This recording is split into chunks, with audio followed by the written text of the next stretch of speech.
जय Hind students. Business statics and mathematics का must important true और फॉल्स क्वेश्चंस लेकर आया हूं इस वीडियो में। इस वीडियो में हम सभी महत्वपूर्ण ट्रू और फॉल्स को देखेंगे जो परीक्षा के दृष्टिकोण से काफ़ी हेल्पफुल है।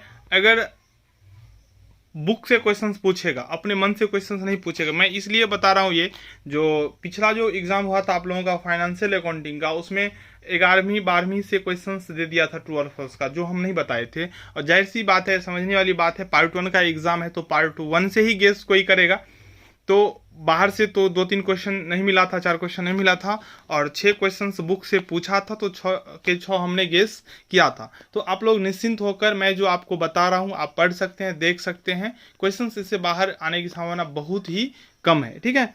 फिर भी आप अपने स्तर से भी पढ़ाई कर सकते हैं, ऐसा नहीं यह है जो आप हम जो बता रहे हैं उसी पर निर्भर रहें, ठीक है। आपको विश्वास हो तो आप देख सकते हैं, आपको नहीं विश्वास हो तो किसी और चैनल को देख सकते हैं। आपको फेथ करना पड़ेगा किसी न किसी पर, ठीक है।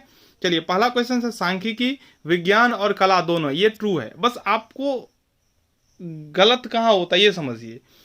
आप इस बात को हमेशा दिमाग में बैठा लेते हैं। सपोज कीजिए, रट लिए, क्वेश्चन पूछ देगा सांख्यिकी विज्ञान है, कला छोड़ देगा, आप फॉल्स लिख देंगे, ठीक है। नहीं, सांख्यिकी विज्ञान है, सत्य है। सांख्यिकी कला है, ये भी सत्य है। सांख्यिकी विज्ञान और कला दोनों है, ये भी सत्य है। सांख्यिकी विज्ञान नहीं है, ये असत्य हो जाएगा। तो थोड़ा आपको अपने स्टैंडर्ड को बढ़ाना पड़ेगा, अपने समझ को विकसित करना है, ठीक है।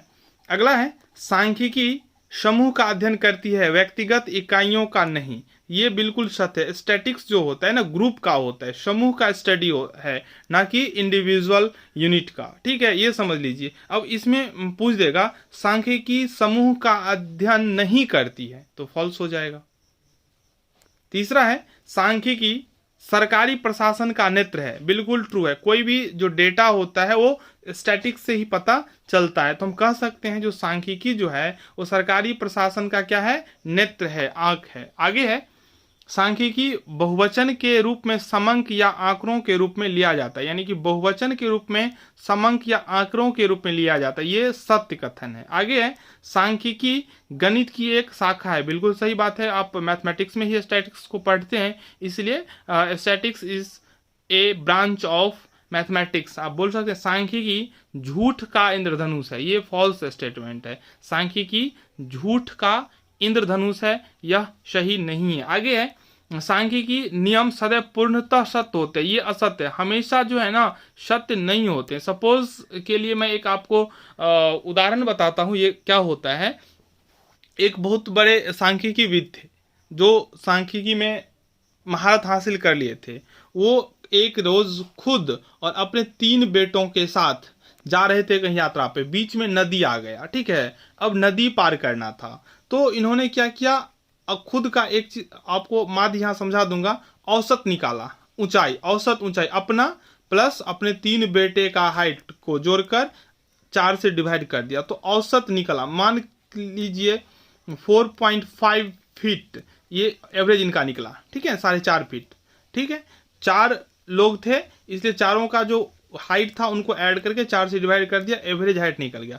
अब उन्होंने क्या किया, तो इस नदी का हाइट को देखा, तो नदी का जो वाटर का गहराई का डेप्थ जो जांचा, तो डेप्थ क्या था, 4.4 फीट था, ठीक है। तो इन्होंने देखा जो हमारा जो हाइट है, एवरेज हाइट हमारा जो है वो 4.5 फीट है, और इस नदी का जो गहराई है वो है 4 फीट।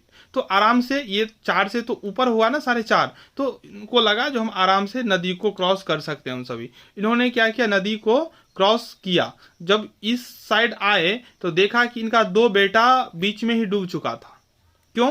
क्योंकि 2 बेटा का जो हाइट था ना वो 4 से नीचे था, और इनका हाइट जो था वो 4 से बहुत ऊपर था। तो एवरेज जो निकलता है वो बड़ा को छोटा करता है, छोटा को बड़ा करता है। जो छोटा था उसका हाइट बड़ा हो गया, जो बड़ा था वो छोटा हो गया, लेकिन वाटर लेवल जो था वही रहता ना। तो उन्होंने तभी बोला कि नहीं, ये जो सांख्यिकी जो है ना ये झूठ का विज्ञान है। तो यही बात यहाँ पे है, सांख्यिकी नियम सदैव पूर्णतः सत्य होते हैं, तो यह बात नहीं है। चलिए आगे है सांख्यिकीय अनुसंधान विशेष उद्देश्य की पूर्ति के लिए हो सकता है, तो ये सत्य है, किसी खास उद्देश्य के लिए किया जा सकता है। आगे है प्राथमिक समंक मौलिक होते हैं। ये बिल्कुल सत्य है। प्राथमिक समंक जो होते हैं ना वो मौलिक होते हैं, और द्वितीय समंक जो होते हैं वो निर्मित माल के समान होते हैं। बिल्कुल सत्य है। प्राथमिक स्तर पर जो समंक प्राप्त होता है उससे जो समंक तैयार किया जाता है उसे हम लोग द्वितीय समंक बोलते हैं, इसे सेकेंडरी डेटा। तो सेकेंडरी डेटा को हम बोल सकते हैं जो निर्मित माल के समान। अगला है एक ही समंक, एक के लिए प्राथमिक तो दूसरे के लिए द्वितीयक समंक हो सकता है। बिल्कुल सत्य बात है। एक ही डेटा किसी एक के लिए वो प्राइमरी डेटा होगा और दूसरों के लिए सेकेंडरी डेटा होगा, ठीक है। तो ये ट्रू है कि एक ही समंक किसी एक के लिए प्राइमरी डेटा और दूसरे के लिए सेकेंडरी डेटा हो सकता है। चलिए आगे है, सरल सारणी में केवल एक ही गुण का वर्णन किया जाता है। सरल सारणी में केवल एक ही गुण का वर्णन किया जाता है, ये ट्रू स्टेटमेंट है, ठीक है। द्विगुणी सारणी में दो से अधिक गुणों को प्रदर्शित किया जाता है, ये असत्य है। द्विगुणी सारणी में दो से अधिक गुणों का प्रदर्शन नहीं होता है। आगे है, चर दो प्रकार के होते हैं। चर दो प्रकार के होते हैं, तो यह जो स्टेटमेंट है बिल्कुल सत्य है। चर जो है दो प्रकार के होते हैं। आगे है, वर्गीकरण सारणियन का दूसरा चरण है। वर्गीकरण जो है सारणियन का जो है ना सेकेंड स्टेप है, ये फॉल्स स्टेटमेंट है।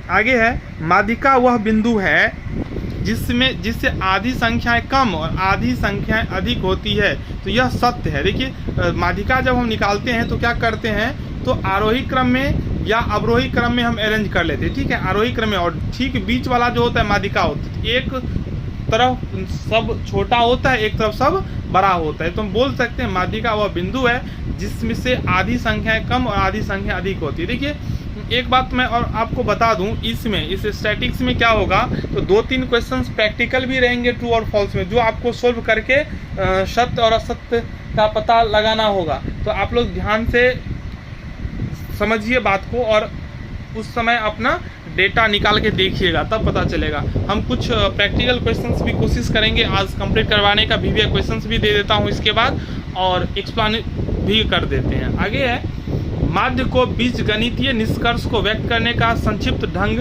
कहा गया है। माध्य को बीजगणितीय निष्कर्ष को व्यक्त करने का संक्षिप्त ढंग कहा गया है, तो ये असत्य है। आगे है, माध्यिका तथा बहुलक केंद्रीय प्रवृत्ति की माप है। सत्य है। केंद्रीय प्रवृत्ति के 3 माप होते हैं, तो इसमें भी आपको ट्रू लिखना है। और 3 माप कौन कौन होते हैं, तो माध्य, माध्यिका और बहुलक। बहुलक का एक फॉर्मूला होता है 3 गुने माध्यिका। बहुलक को हम लोग बोलते हैं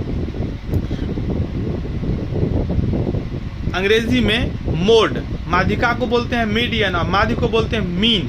तो बहुलक बराबर 3 गुने माध्यिका घटे 2 गुने माध्य। अगर आपको माध्यिका दे दिया रहे और माध्य दे दिया रहे तो आप बहुलक इससे निकाल सकते हैं इस फॉर्मूला से, ठीक है। आगे है, माध्यिका बराबर 1/3 इंटू 2 माध्य प्लस बहुलक, ये भी फॉर्मूला होता है माध्यिका का 1/3, बस इसी का एक रूप है, ठीक है ना।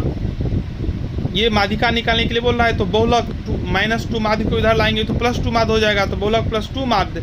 माध्यिका 3 है तो 3 से डिवाइड, आप इसको ऐसे भी बोल सकते हैं 2 माध्य प्लस बहुलक को Z से सूचित भी हम करते हैं, इसको X से, और बाई 3, ये भी फॉर्मूला आप आराम से लिख सकते हैं, ठीक है। बस आपको क्या करना है, कंसेप्ट को समझना है। कंसेप्ट समझ जाएंगे कोई दिक्कत आपको नहीं होगा। आगे है, माध्य बराबर 1/2 इंटू 3 माध्यिका घटे बहुलक, तो ये भी आप इसी सूत्र से बना सकते हैं। तो एक ये याद हो जाएगा, तो ये दोनों आपको आसानी से समझ में आ जाएगा अगर मैथमेटिकल कंसेप्ट आता है। तो अभी इतना ही, मिलते हैं नेक्स्ट वीडियो में बहुत जल्द। धन्यवाद।